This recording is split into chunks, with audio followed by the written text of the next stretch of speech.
Thank you, Mr. Chair.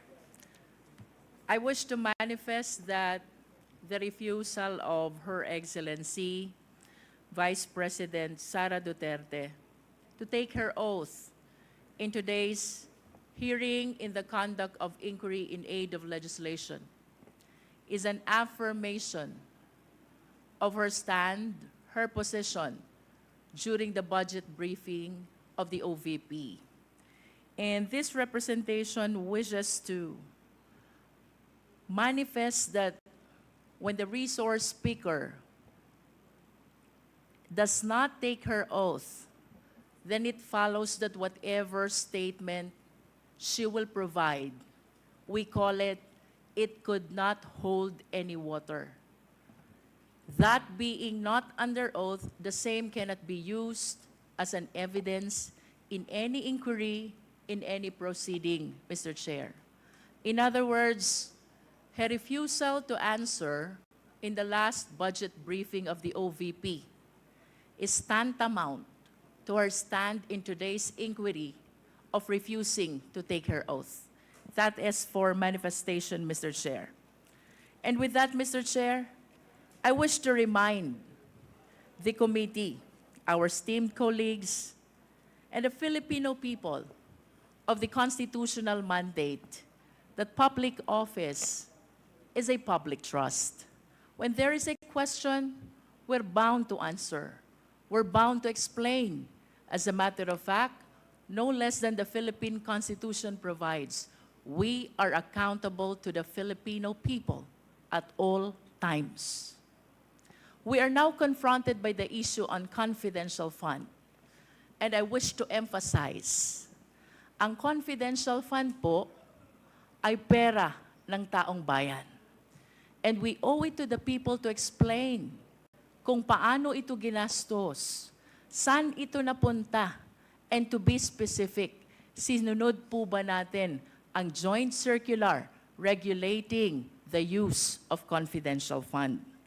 Mr. Chair, I wish to raise as well, to invoke as well, and remind our esteemed colleagues that pursuant to the separation of power, we, the Congress, is exercising the power to legislate.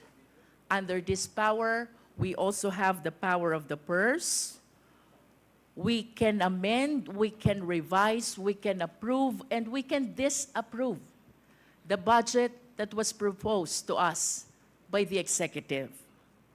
And I wish to remind as well that the best instrument which shows the power of the purse of the people is no less than the General Appropriations Bill, which is an embodiment of the allocation for the entire Philippine government, which is the result of the legislative process of the Congress. In other words, ang budget po ng ating bansa ay napapaloob din sa isang batas, saklaw ng kapangyarihan ng Kongreso, and that is the power to legislate. To be able to make sure that the power of the purse is properly exercised, we are granted as well by the oversight power. And that is to make sure that all our legislations, that includes the budget of the national government, the General Appropriations Act, are well complied with by our fellow public servants. And to make sure, and as a consequence of this oversight power, we have this inquiry in aid of legislation. So I just wish to remind the Filipino people, and that includes the OVP, ito po ay trabaho ng Kongreso. Busisiin ang budget. And not only that, to exercise the oversight power to make sure na yun pong ating mga nakaraang legislation, that includes the General Appropriations Act, ay nagamit ng tama ng mga ahensya ng gobyerno. I hope that the OVP will be enlightened to address the issues instead of attacking this institution, of politicizing and matters concerning politics, Mr. Chair. Third, Mr. Chair,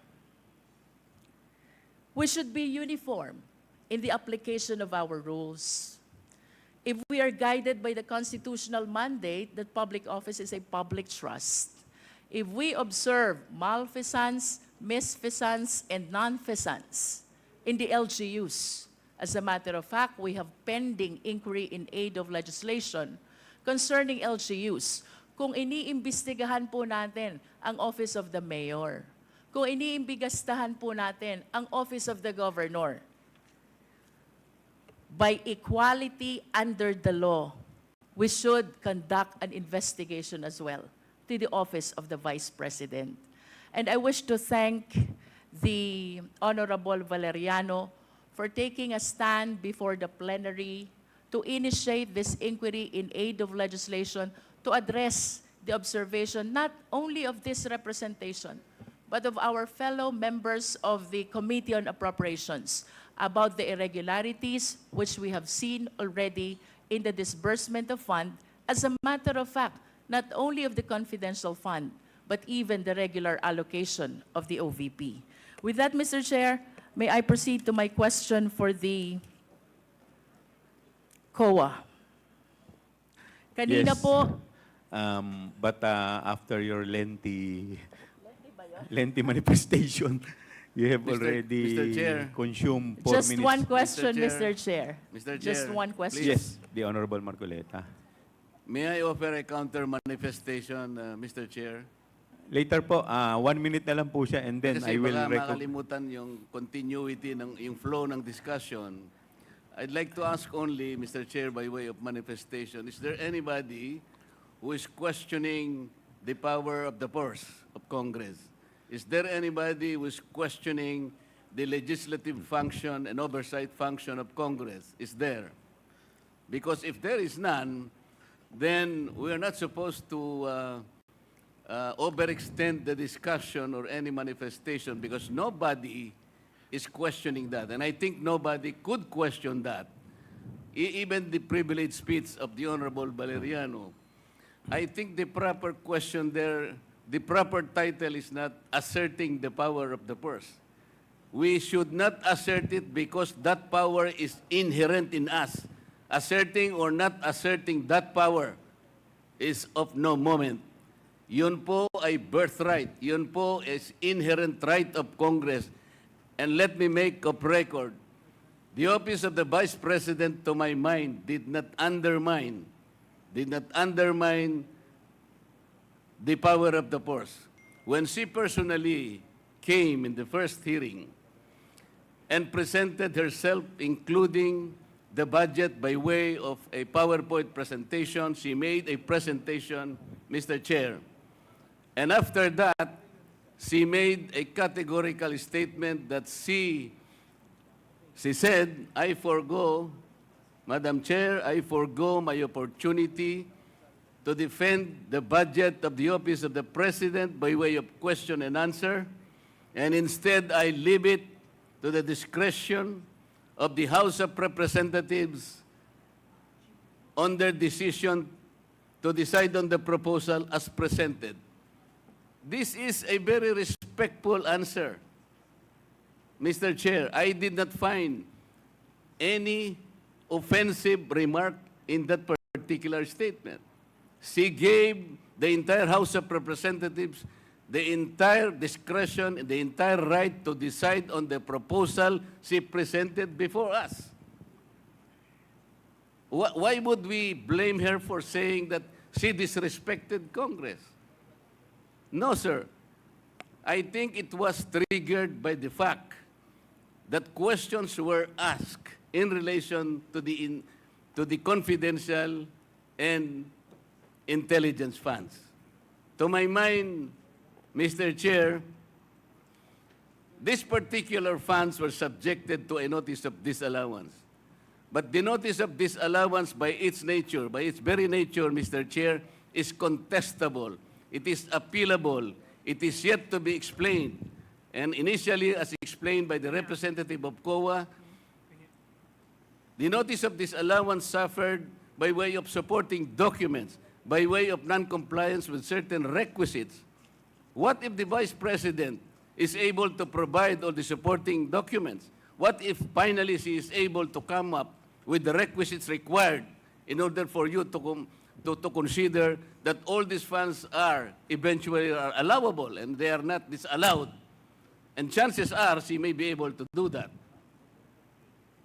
Hindi po final judgment ang notice of disallowance. As a matter of fact, based on COA's own representation the other day, the Vice President received the notice of disallowance only on August 24, 2024, which means, Mr. Chair, the Vice President has 6 months within which to reply and make an answer. That is correct, Madam COA. So, 6 months is up to February 2025. We should give her all the allowance. We should give her the time. Because 6 months is 6 months. So why are we rushing to make a judgment? As a matter of fact, as I have already initiated earlier, Mr. Chair, when you said that anything we can discuss in this committee provided it is of public interest, and you said that intelligence funds and confidential funds are public interest, but I said because of our own rules, we should make a prior and preliminary determination that is directly and principally connected to malfeasance, misfeasance, or nonfeasance. We have not made that determination. How can we now begin questioning whether or not the intelligence funds covered by an initial notice of disallowance is already directly and principally connected with nonfeasance or misfeasance or malfeasance? Madam COA, how many agencies of government today are subjected to notice of disallowance? Do you have a number? How many agencies today? Chair, With all Mr. due Chair, respect point of to order, the Mr. Before Honorable... I, But that is a question I will leave, and I will Yes. terminate But- my manifestation, Madam. yes, but I will. I I believe, would like Mr. to Chair, that respond. this is still my time. Yes, but I would like to respond to your manifestation, Congressman Marcoleta. Parliamentary Let inquiry, me. Mr. Chair. Parliamentary inquiry What is muna. the parliamentary inquiry of the I would Honorable like to Abante? ask the Honorable Marcoleta, is he rebuking this committee? What is the question, Mr. Chair? Are you rebuking this committee? Why am I supposed to rebuke the committee? I am You not. have been saying things for a while. What? You have been rebuking this committee. You are We're saying not, that? We're not blaming the Vice President on this. I asked Honorable the Marcoleta, question. we I asked are the not question. You do not have blaming the the- right to One determine minute, that. one minute suspension is declared by the chair. Move to suspend.